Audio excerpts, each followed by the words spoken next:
E aí, pessoal, tudo bem? Hoje a gente vai dar sequência à série de estudos do Livro dos Espíritos.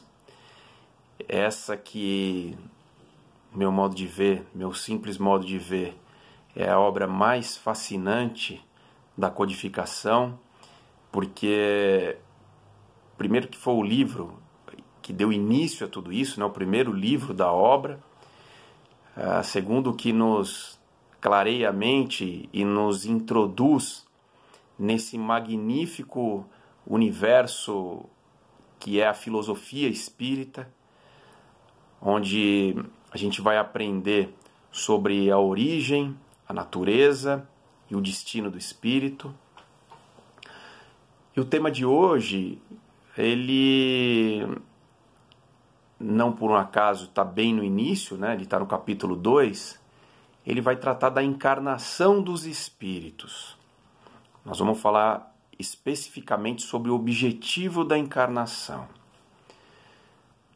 Se perguntássemos para um místico, eles diriam que a vida é uma grande escola iniciática, em que o homem ele deve passar por degraus de aprendizado até atingir a perfeição.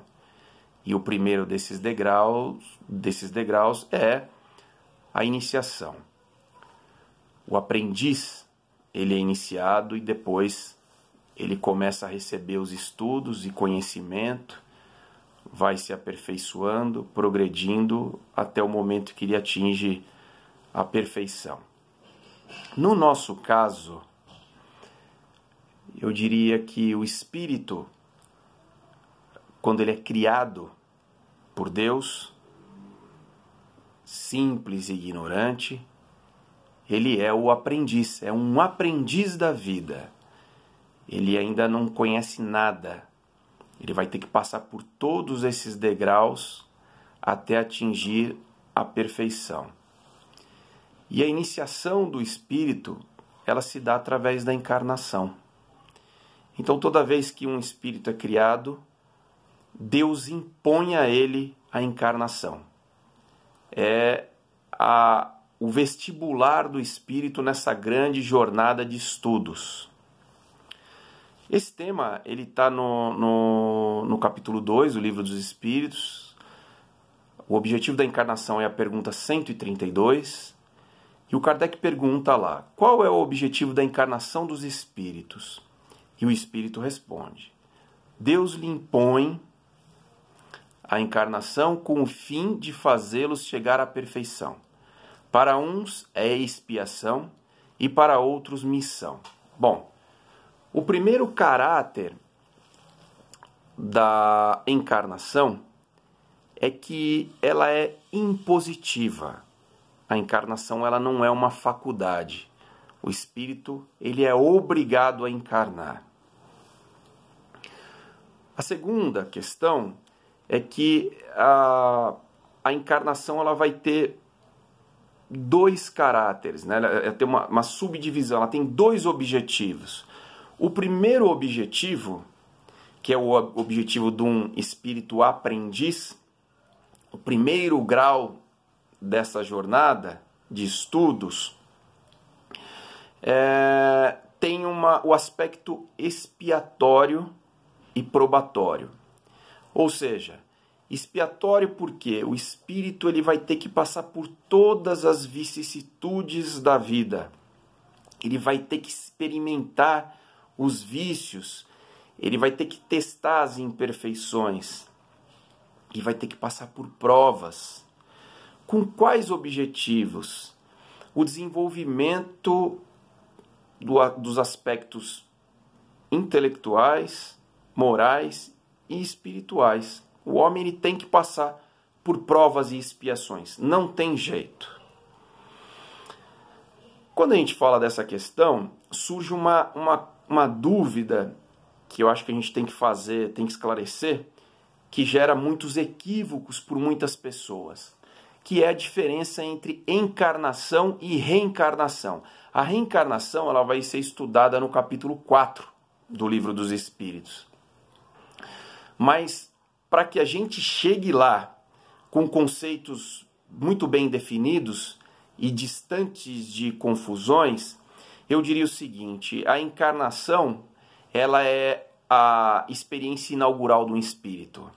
A encarnação é a ação do espírito em tornar-se matéria, matéria carnal, matéria terrena. O espírito primariamente encarna, passa pela primeira experiência de vida material, corpórea, desencarna, regressa para o plano espiritual, ali permanece de forma errante, com a necessidade de novas provas e expiações, ele reencarna. A reencarnação é o retorno à vida material. Primeiro ele encarna, desencarna e reencarna. Os próximos, esse ciclo ele é constante e sempre reencarnando. O espírito ele desencarna e reencarna, até atingir a perfeição, que é o objetivo final da existência. Vale dizer, e que fique muito bem claro, que é uma perfeição relativa, porque a perfeição absoluta somente Deus a tem. E por que Deus... A questão que o Kardec formula para o espírito, a próxima questão, ele diz o seguinte: porque o espírito ele não poderia progredir enquanto espírito? O porquê Deus criou a necessidade do espírito se materializar, ter forma física? Bom, não está escrito aqui, mas a primeira é porque Deus quis. A sabedoria infinita é dele, então se assim ele fez é porque tem um motivo que somente ele sabe. Mas os espíritos nos clareiam as nossas interrogações, as nossas dúvidas, dizendo basicamente o seguinte: o homem ele precisa da matéria física para que ele possa interagir com o ambiente material a que ele está encarnado. Para que um espírito possa exercer força física na Terra, ele tem que ter uma matéria compatível. Tá certo? Esse é um primeiro ponto. E o segundo ponto é o quê? Essa ação sobre a matéria, ela tem como escopo o homem cumprir a parte que lhe cabe na criação do universo. Na verdade, o universo ele já está criado, ele simplesmente se transforma.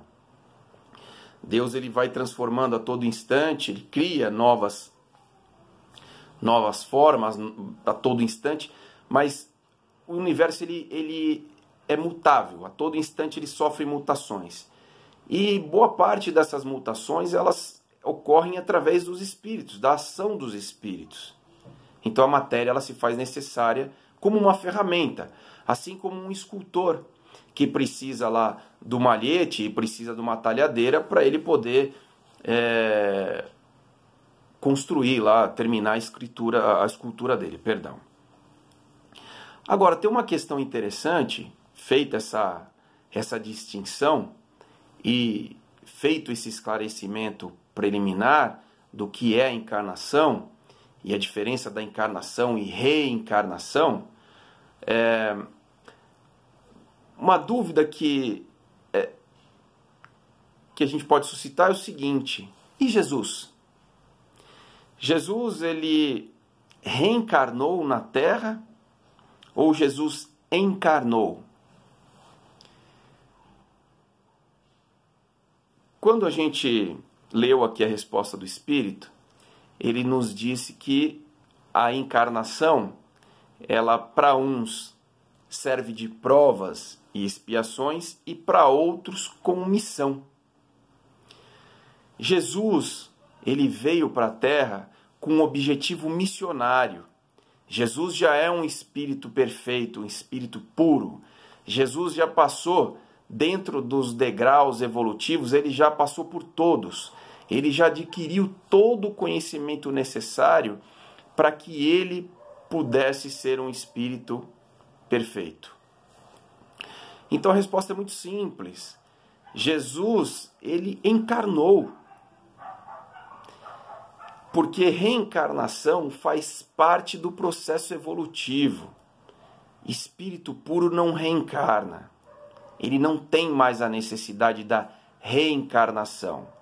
Porque a reencarnação faz parte do progresso da escola iniciática que é a Terra, a vida corporal. Jesus, ele já se tornou, entre aspas, mestre. E ele é um mestre, entre aspas não, ele é um mestre. Ele um dia foi aprendiz e hoje ele é mestre. Então, a resposta é bem simples. Jesus encarnou na Terra há 2020 anos atrás. Tá bom, meus amigos? Eu espero poder ter contribuído, é um tema bastante profundo, demanda mais tempo, mas para que a gente possa assimilar novos conhecimentos nos capítulos e nos temas seguintes, eu entendo que já é o suficiente para hoje, tá bom? A gente se encontra daqui a alguns dias, fiquem com Deus e até mais.